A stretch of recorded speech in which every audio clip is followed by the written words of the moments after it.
We all know the benefits of honey. We take it against sore throat, we take it in different matters, especially in winter, but in all seasons for all kinds of purposes. And if you read Proverbs 24:13, it says, "My son, eat honey, for it is good, and the drippings of the honeycomb are sweet to your taste."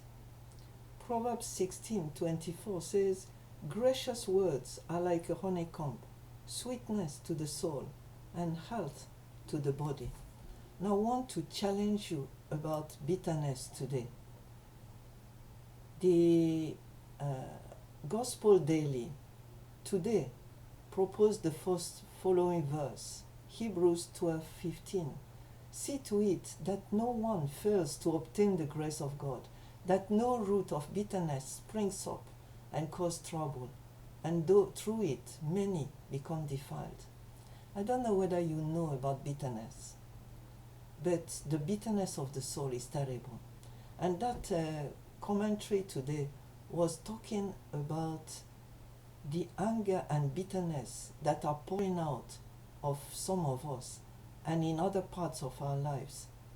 The person says, "It was all I talked about. My friends would get angry with me because there was nothing positive coming out of my mouth."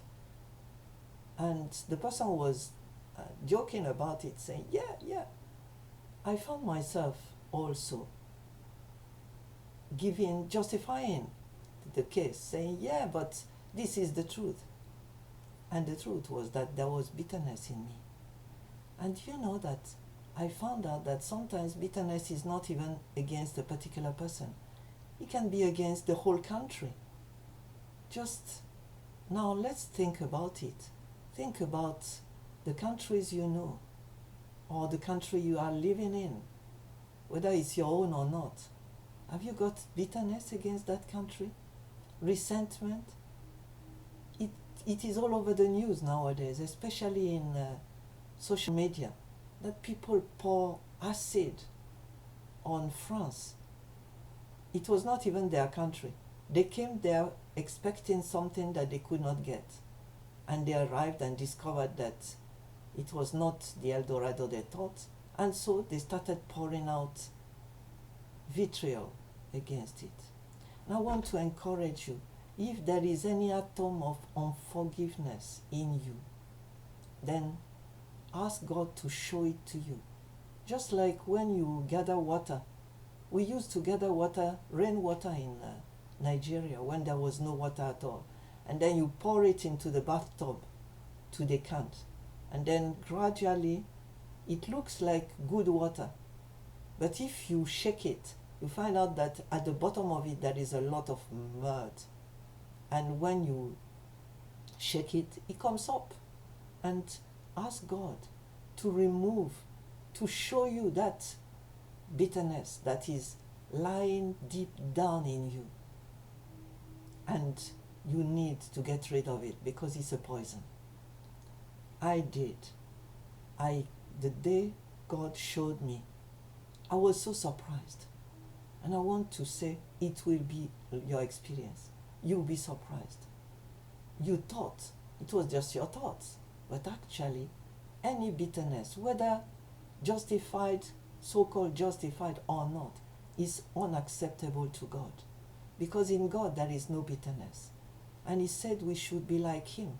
We should be as holy as He is. So why should we be bitter?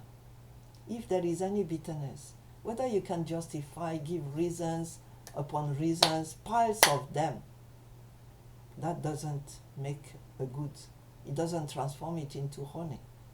So let's get rid of all bitterness. And the way to do it is, God said, pray for your enemies. Pray for those that spitefully talk about you.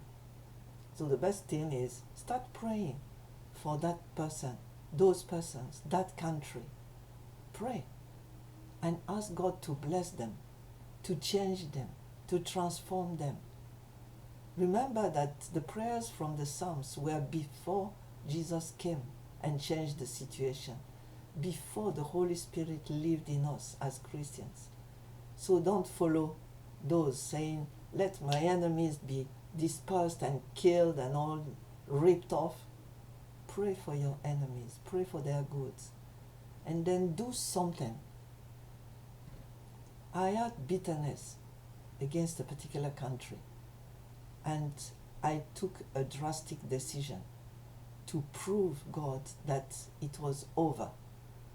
And I felt an immediate release, a joy that I had been, rejecting actually for years. So why do you want to punish yourself? Just get every root of bitterness off your life, and it will be well with you. Bless you.